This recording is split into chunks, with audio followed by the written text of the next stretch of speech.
जय हिंद बच्चों। आज हम सब दोबारा क्लास में आए हैं और पढ़ेंगे आज हम लोग क्लास 9 का जो मैथ है जिसका फर्स्ट चैप्टर है संख्या पद्धति। और संख्या पद्धति जो है, संख्या पद्धति में हम लोग पढ़ चुके हैं कि संख्या पद्धति है क्या।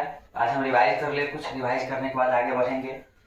तो जैसे नंबर सिस्टम हम लोग पढ़े, सबसे पहले हम लोग पढ़े थे, आज रिवाइज कर लिए। जैसे नंबर सिस्टम,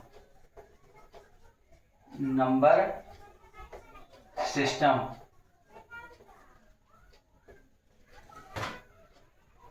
नंबर सिस्टम हम उनको कहेंगे मैंने कि जिस प्रक्रिया से हम कोई भी संख्या लिखते हैं वह नंबर सिस्टम है। संख्या को लिखने का जो तरीका है वही नंबर सिस्टम है। नंबर सिस्टम जो है दो तरीके का है। पहला हो गया रियल नंबर, मैंने कि वास्तविक संख्या, वास्तविक संख्या। और दूसरा हमने पढ़ा था इमेजिनरी,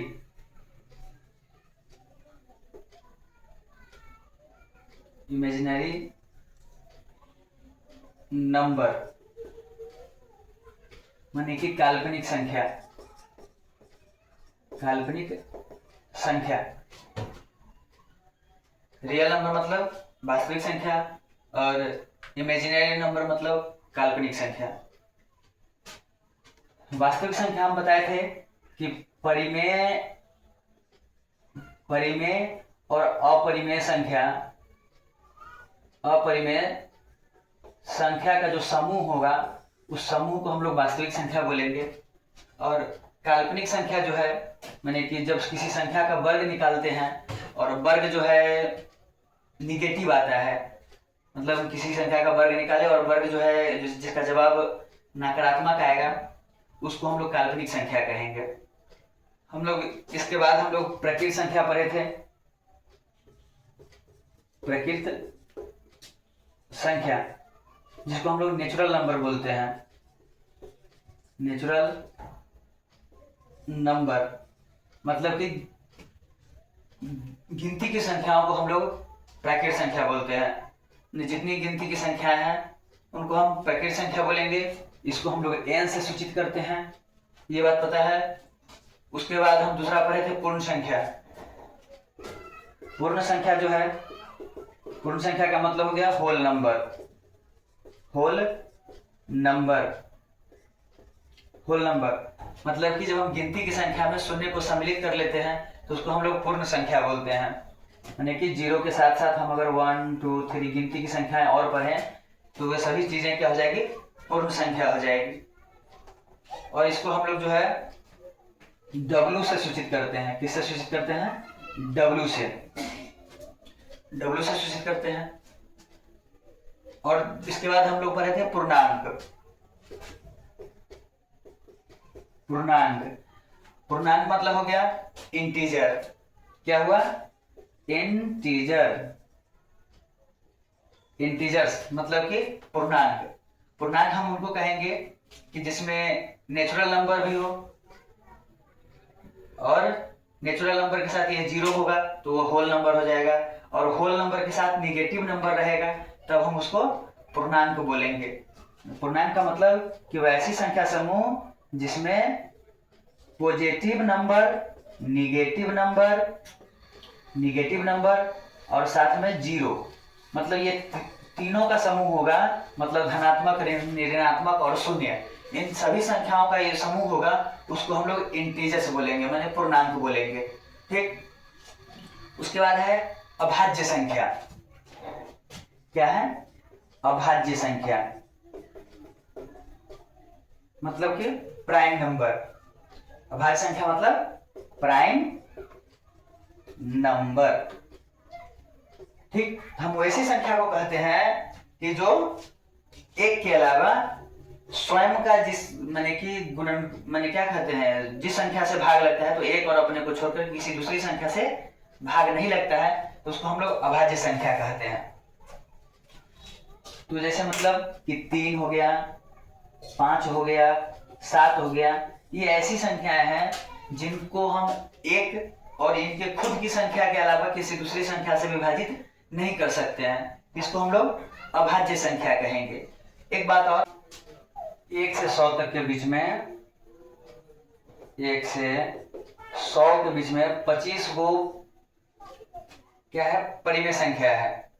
अब अभाज्य संख्या 1 से 100 के बीच में 25 गो अभाज्य संख्या है, जिसको हम लोग याद करने का एक आसान तरीका है, एक आसान सा नंबर है जिसके माध्यम से हम लोग 1 से 100 तक के बीच के सभी अभाज्य संख्याओं को याद कर सकते हैं। एक नंबर है, लिखिए और इसे याद रखेंगे आप सब। देखिए 22, 44, 32, 23 और ये 21। ये एक फोन नंबर की तरह है। यह वो अंक है जिसे अगर हम याद कर लें तो हम 1 से 100 के बीच के सभी संख्याओं, मैंने जितने भी अभाज्य संख्या हैं उनको हम याद कर लेंगे बड़ी आसानी से। जैसे इसको अगर हम थोड़ा बड़ा करें तो क्या पढ़ेंगे कि 1 से 10 के बीच में 2 अभाज्य संख्याएं होगी। 1 से 10 के बीच में 2 अभाज्य संख्याएं। उसके बाद 11 से लेकर के 20 के बीच में 2 अभाज्य संख्याएं। 20 से माने कि 21 से 30 के बीच में जो होगा वो 4 गो अभाज्य संख्या होगा। 31 से 40 के बीच में 4 अभाज्य संख्याएं होगा। फिर 41 से 50 के बीच में जो है 3 गो अभाज्य संख्या होगा। ठीक, उसके बाद फिर 51 से 60 के बीच में 2 अभाज्य संख्या होगा। 61 से 70 के बीच में जो है वो 2 अभाज्य संख्या होगा। फिर 61 के बाद इधर देखिए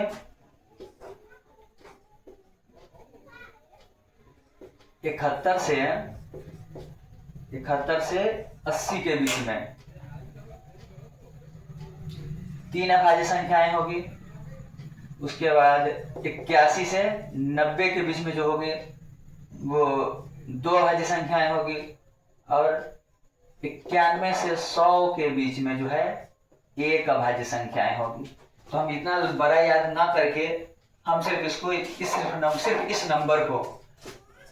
इस नंबर को अगर याद कर लें तो हम 1 से 100 के बीच में सभी अभाज्य संख्याओं को याद कर सकते हैं। जैसे 22, 44, 32, 23, 21, ये 2-2 डिजिट में करके याद कर लीजिए। याद करने से आसान हो जाएगा कि हम 1 से 100 के बीच में कितनी अभाज्य संख्याएं हैं और किन संख्याओं के बीच में कितनी है, वो बड़ी आसानी से याद हो जाएगी। और इस प्रकार से हम टोटल 25 जो अभाज्य संख्याएं हैं उनको हम दिखा सकते हैं। जैसे 2, 2, 4, 4, 8, 4, 12, 3, 15, 2, 17, 2, 19 और 3, 22, 2, 24 और 1, 25। टोटल जो है हम 25 अभाज्य संख्याएं जो है 1 से 100 के बीच की सभी हम इस प्रकार याद कर लेंगे। अब हम अभाज्य संख्या के बाद अब हम लोग भाज्य संख्या पढ़ें, रिवाइज कर लेंगे। भाज्य संख्या क्या है? हम लोग अभाज्य संख्या रिवाइज कर चुके, अब हम लोग भाज्य संख्या रिवाइज करेंगे। भाज्य संख्या को हम लोग बोलते हैं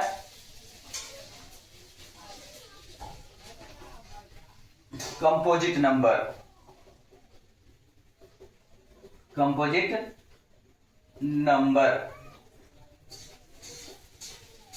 नंबर भाज्य संख्या है वे संख्या है जो 1 और 1 के अलावे स्वयं होगा और ये दोनों के अलावे वो अतिरिक्त दूसरे संख्या से भी विभाजित होगा, उसको हम लोग भाज्य संख्या बोलेंगे।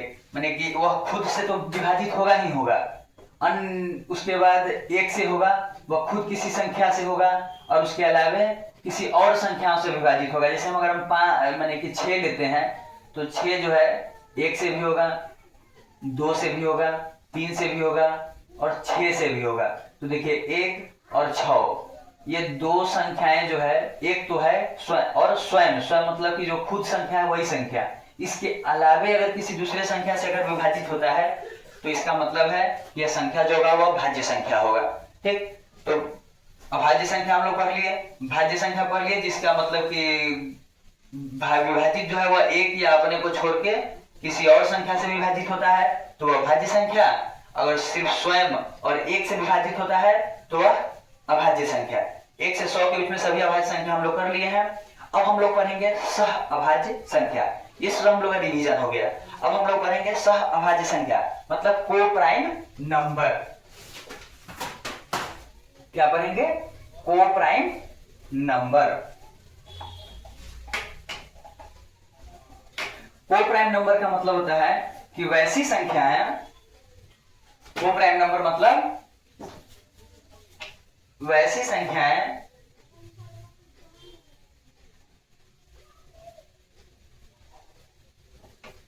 जो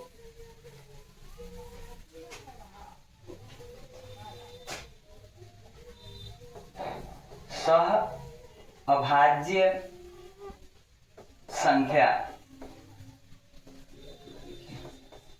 सह अभाज्य संख्या मतलब कि को प्राइम नंबर। को प्राइम नंबर हम उनको कहेंगे कि जब दो संख्याएं होगी और दोनों संख्याओं का मस अगर एक होगा तो वह संख्या सहभाज्य संख्या होगा। हम इसका डिफिनीशन क्या लिखेंगे कि वैसी संख्या जिसका युग्म, संख्याओं का युग्म, संख्याओं का युग्म, ऐसी संख्याओं का युग्म जिसका मस,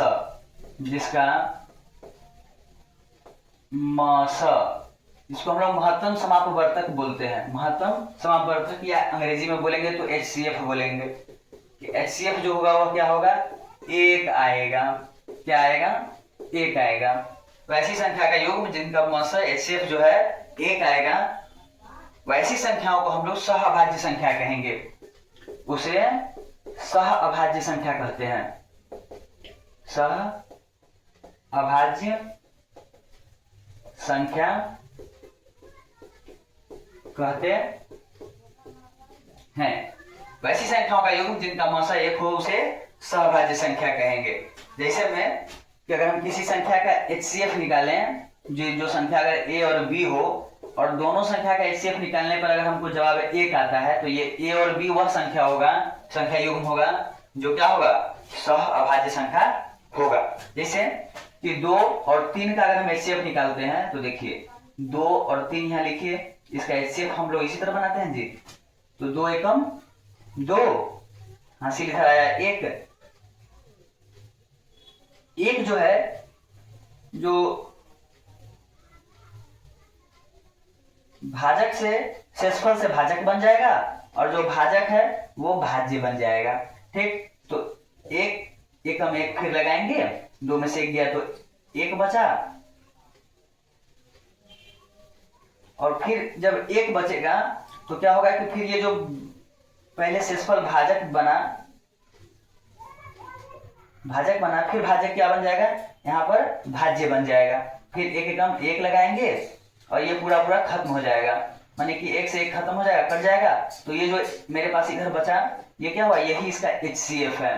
क्या है? HCF बराबर 1 आया। इसमें जो भाज्य होता है, भाज्य को ही हम लोग, ये भाजक जो है, भाजक इसमें इसका जवाब हो जाएगा। ये जो भाजक जो है, भाजक को ही हम लोग HCF बोलेंगे, क्योंकि इसमें शेष जो भागफल आता है, भागफल को हम लोग जवाब नहीं लिखते हैं, हम उसके भाजक को जो है शेषफल बताते, माने कि आंसर बताते हैं, और यही उसका HCF है। ठीक, तो ये हो गया हमारा सहअभाज्य संख्या। अब इसके बाद हम लोग पढ़ेंगे सम संख्या के बारे में। सम संख्या, चलिए लिखिए आगे सम संख्या।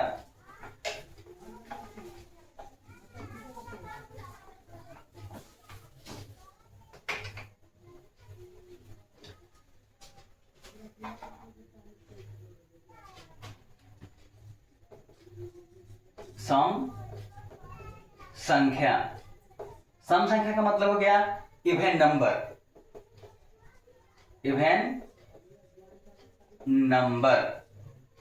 इवन नंबर माने कि वह संख्या जो 2 से पूरा विभाजित हो जाता है उसको हम लोग सम संख्या बोलते हैं। तो हम यहाँ डिफिनेशन लिखेंगे कि वैसी संख्या जो दो से पूर्णतः विभाजित हो जाए, पूर्णतः माने कि पूरा पूरा, पूर्णतः विभाजित हो जाए, पूर्णतः विभाजित हो जाता है, वैसी संख्या जो दो से पूर्णतः विभाजित हो जाता है उसे सम संख्या बोलते हैं। सम संख्या कहते हैं।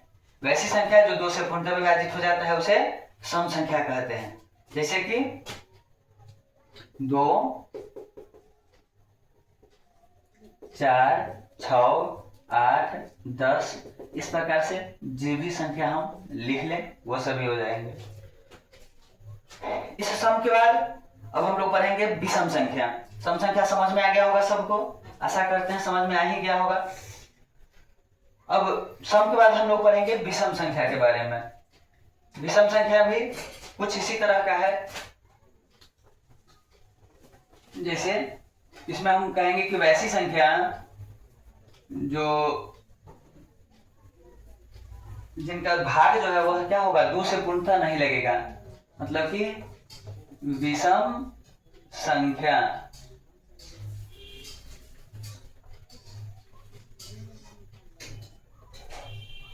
विषम संख्या मतलब कि ऑड नंबर। ऑड नंबर मतलब हो गया विषम संख्या, वैसी संख्या जो 2 से पूर्णतः विभाजित नहीं होता है, जिसको हम 2 से पूरा पूरा विभाजित नहीं कर पाते हैं। तो इसका डिफिनेशन लिखेंगे कि वैसी संख्या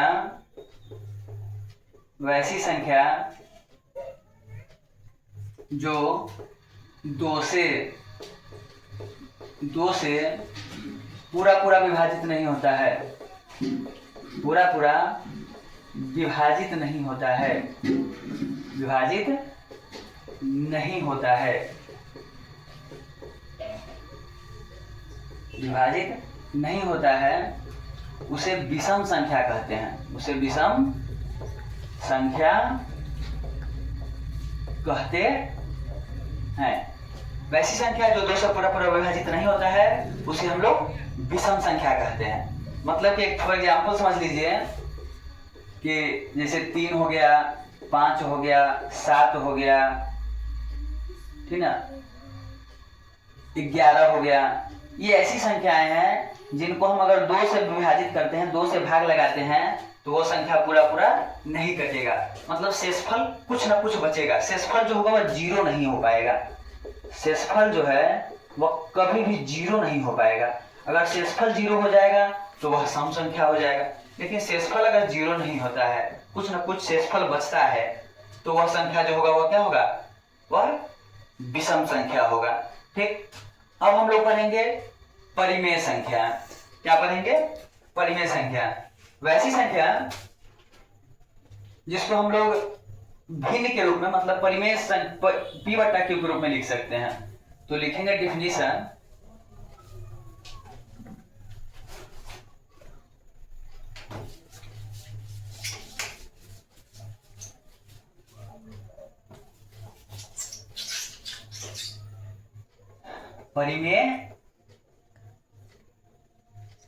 परिमेय संख्या जिसको हम लोग रेशनल नंबर बोलते हैं।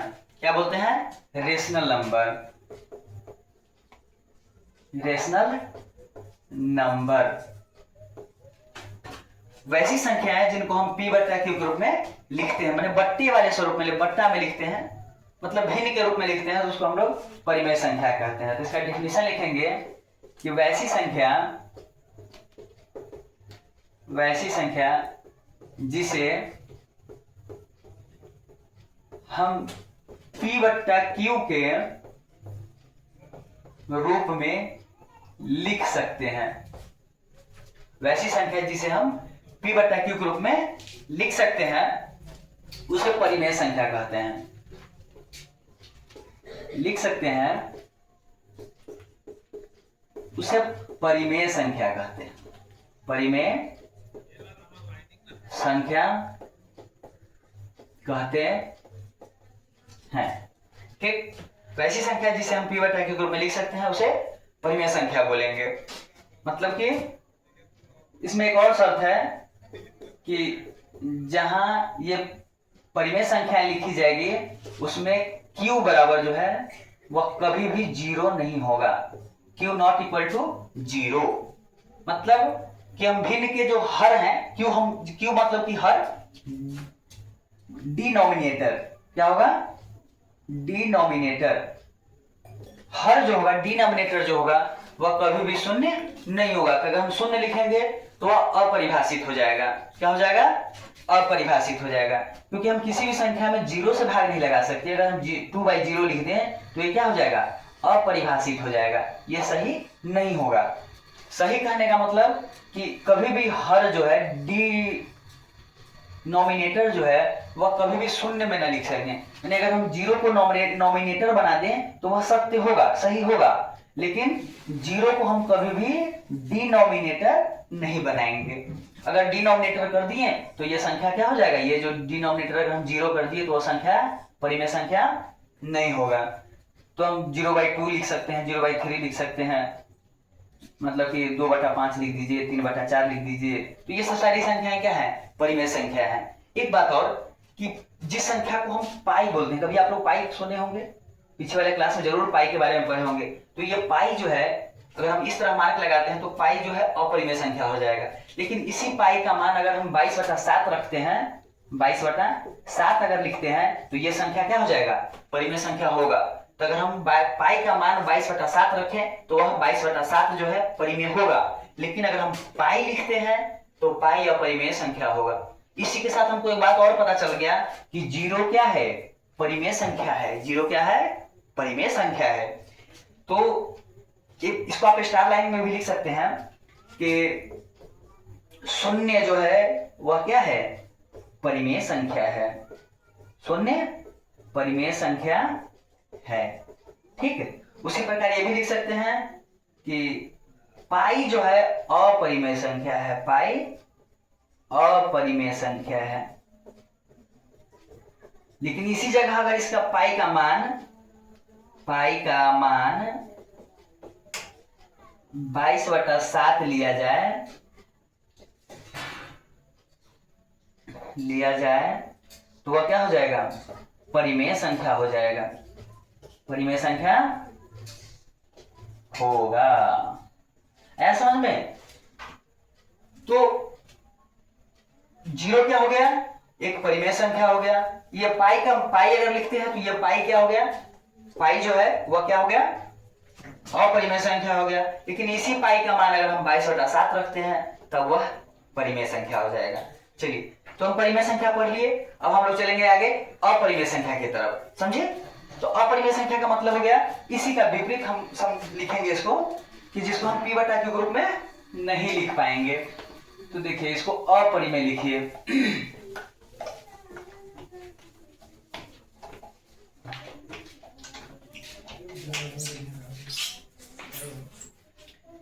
अपरिमेय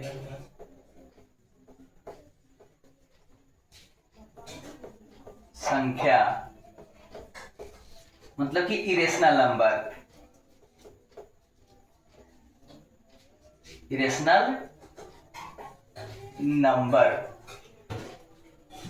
इरेशनल नंबर मतलब कि वैसी संख्या जिसे हम p/q के रूप में नहीं लिख सकते हैं। तो इसका डिफिनेशन लिखेंगे कि वैसी संख्या जिसे p/q के रूप में नहीं लिख सकते हैं, रूप में नहीं व्यक्त कर सकते या लिख सकते, नहीं व्यक्त कर सकते उसे अपरिमेय संख्या कहते हैं। अपरिमेय संख्या कहते हैं। मतलब कि इरेशनल नंबर कि जिसको हम p/q के रूप में नहीं लिख सकते वो अपरिमेय संख्या है। जैसे कि ये करनी वाला मतलब कि √2, √3, √5, √7, ये ऐसी संख्याएं हैं जिसको हम अपरिमेय संख्या बोलेंगे। क्या बोलेंगे? अपरिमेय संख्या। ठीक, ये अपरिमेय संख्या के बाद अब हम लोग पढ़ेंगे कुछ एक्सपोनेंट के बारे में। एक्सपोनेंट का मतलब होता है पावर। कुछ नियम ऐसे हैं जिन नियमों के आधार से हम लोग आगे वाले एक्सरसाइज को बनाएंगे। ठीक, तो जो हमारा जो इस हम लोग अभी पढ़ रहे थे संख्या पद्धति ना, तो संख्या पद्धति जो है इसको पढ़ने के लिए हम लोग को कुछ एक्सपोनेंट वाले नियम को पढ़ना पड़ेगा, मतलब घातांक वाले नियम को पढ़ना पड़ेगा। उसको पढ़ लेंगे तो आगे वाले जो हमारे आने वाली एक्सरसाइज हैं, जिन अभ्यासों को हम करने वाले हैं, वो बड़ी आसानी से हो जाएंगे। ठीक है, तो हम लोग पहले लिखते हैं एक्सपोनेंट के कुछ नियम, जिनको आप सब अपनी कॉपी में नोट कर लेंगे, याद जरूर करेंगे, ताकि आसान रहे आपको आगे के विषयों को पढ़ने में। जब अभ्यास हम शुरू करेंगे एक्सरसाइज तो समझ में जल्दी जल्दी आएगा। ठीक, तो लिखिए लॉ ऑफ एक्सपोनेंट, मतलब घातांक के नियम। क्या है? घातांक के नियम, घातांक के नियम। इसमें जो है कि जब कोई संख्या का पावर अगर लगा हो, कोई संख्या का पावर जो हो जिसमें बेस जो हो एक जैसा हो, बेस क्या हो? एक जैसा हो, तो इसका जो आगे जवाब आएगा वो क्या आएगा कि हम बेस को उसी तरह रखेंगे और ये जो पावर है इन पावरों को प्लस में लिखेंगे, m+n। इस बात से यह बात भी पता चल गया कि बेस अगर समान हो, माने कि आधार अगर एक ही जैसा दोनों में हो, तो हम लोग को क्या करना है, तो ये जो बीच में मल्टीपल का जो मार्क है, गुना का जो मार्क है, तो इससे यह पता चल गया कि बेस अगर समान हो तो उसमें पावर का जोड़ होता है। पावर को क्या करते हैं? जोड़ देते हैं। अगर बेस एक जैसा हो, अगर गुना है तो बेस वही रह जाएगा और बेस के ऊपर हम लोग उसका जो पावर है दोनों को ऐड कर लेंगे। जैसे समझिए कि अगर 2 का पावर 3 और मल्टीपल 2 का पावर 6 लिखा है, तो इसमें देखिए दोनों बेस एक जैसा है, तो बेस को बेस रहने देंगे और जो ऊपर जो पावर है इन पावरों को हम लोग क्या करेंगे? ऐड कर देंगे। 3 + 6 = 2 का पावर 9। ठीक, तो हम इस प्रकार से इसको लिख सकते हैं। तो क्या हो गया कि मेरे पास ये एक्सपोनेंट हो गया। ठीक है, एक्सपोनेंट हो गया कि जब गुना होगा तो उसका बेस समान रहेगा। अगर गुना है और बेस समान है तो पावर का क्या हो जाएगा? एक्सपोनेंट का योग हो जाएगा, जुड़ जाएगा। माने घातांक जो घात दिए गए हैं, जो पावर दिए गए हैं, वो पावर जुड़ जाएंगे। ठीक, उसके बाद है कि बेस अगर समान हो, बेस अगर समान हो और वह विभाजित करता हो, माने अगर भाग हो रहा हो उसका, तो क्या करेंगे कि इसका जो एक्सपोनेंट होगा उसमें बेस अगर ठीक है तो बेस एक जैसा है तो एक जैसा रहेगा, लेकिन यहाँ पर हम गुना वाला में जोड़े थे और भाग वाले में इसको घटाएंगे, तो m-n लिखेंगे उसको।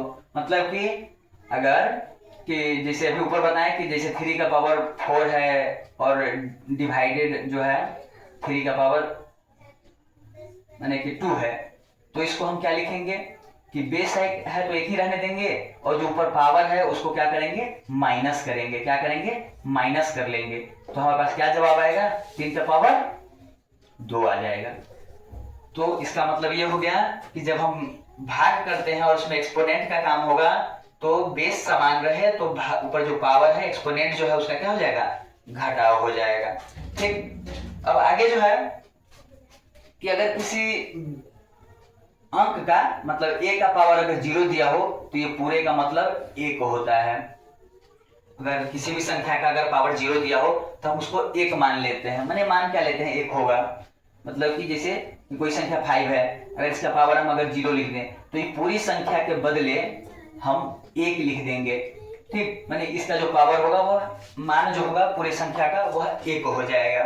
ठीक, उसके बाद देखिए कि अगर कोई एक्सपोनेंट है जिसका पावर लगा है और उस पावर के भी ब्रैकेट में फिर दूसरा पावर लगा है, तो ऐसे को हम लोग क्या करते हैं कि इसका जो बेस है बेस रहने देते हैं, और ये जो पावर है इस पावर को ब्रैकेट के इस पावर और उस पावर, दो पावर है देखिए, एक पहले स्क्वायर लगा माने कि एक का पावर m लिखा है एक्सपोनेंट में, और ब्रैकेट लगा के फिर से पावर लगा दिया गया है। तो इसमें क्या करेंगे कि बेस को रख देंगे और ये दोनों को गुना कर देंगे m into n।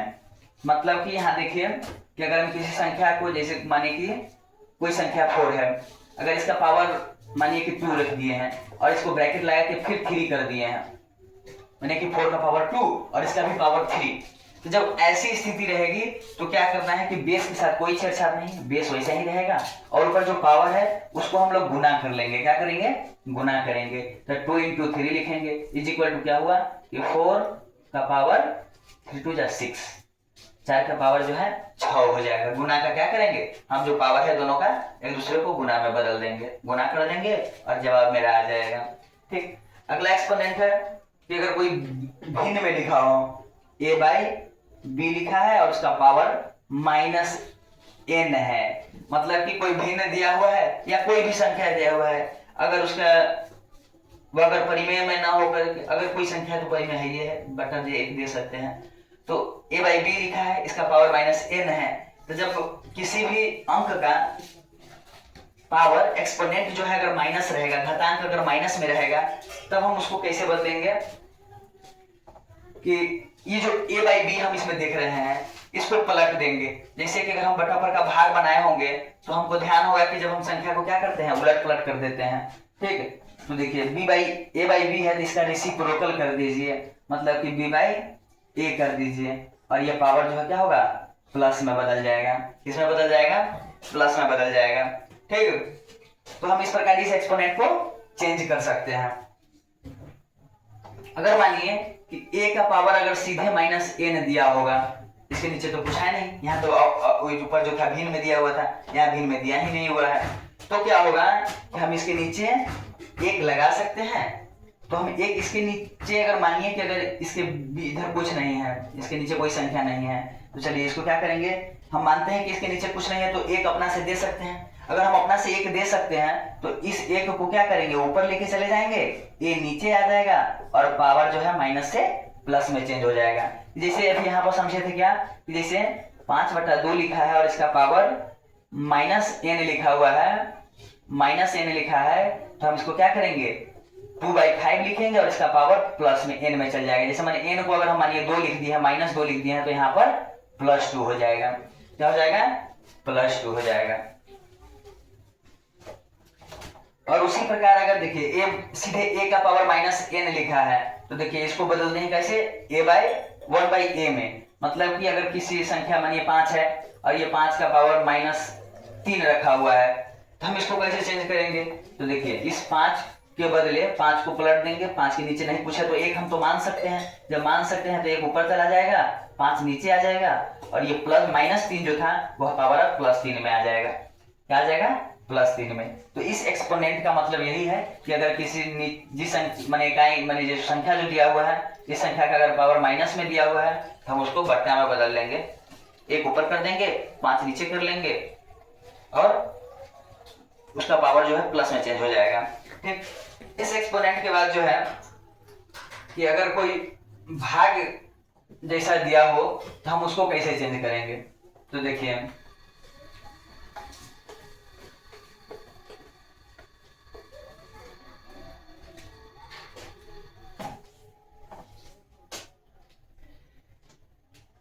a by be divisible c by D, अगर ऐसा कुछ दिया हो तो हम इसको कैसे चेंज करेंगे, a बाई बी इस भाग को गुना में बदलेंगे और c बाई डी के बदले वह d बाई सी हो जाएगा। यही ये वो एक्सपोनेंट है। जैसे हमारे पीछे मैंने बताया था कि बट्टा पर का अगर भाग बनाते हैं तो क्या है, जैसे कि 2/4 लिखा है भागा 6/8 लिखा है, तो हम इसको कैसे चेंज करेंगे कि 2/4 गुना 8/6। तो देखिए इस तरह चेंज करेंगे तो ये बड़ी आसानी से सोल्व हो जाएगा। देखिए 2 गुना 4, 2 चौका 8, 2 एकम 2, 2 तिहाई 6, 2 एकम 2, 2 दूनी 4 बराबर 2/3। तो ये जो आया, इस प्रकार से हम एक्सपोनेंट को सोल्व कर सकते हैं। उसके बाद एक है अंतिम है जैसे a का पावर m, a का पावर m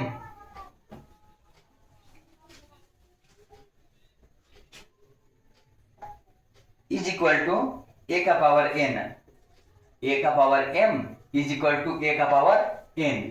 तो देखिए बेस दोनों जगह बराबर है, लेकिन बीच में न जोड़ है, ना घटाव है, न गुणा है, न भाग है, कोई भी मान नहीं लगा है। यहाँ बीच में इक्वल टू लगा हुआ है, तो जब इक्वल टू लगा है तो इसमें क्या नियम लगेगा, तो इसमें क्या नियम लगेगा कि इसमें हम बेस को छोड़ देते हैं, बेस जहां है वहीं रहे।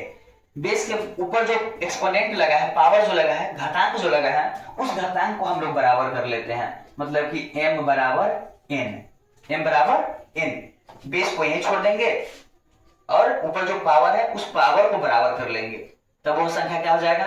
इस एक्सपोनेंट को हम इस प्रकार से सॉल्व कर सकते हैं। ठीक,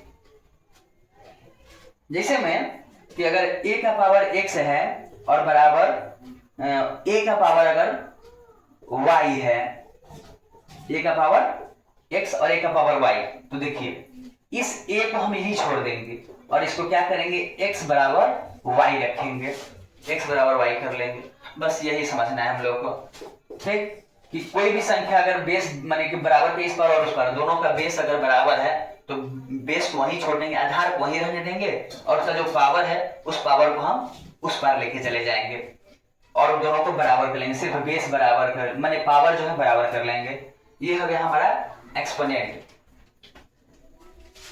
और हम लोग अब अगले वीडियो में जो है एक्सरसाइज नंबर 1 को 1.1 पढ़ेंगे। तब तक के लिए आप सबको धन्यवाद।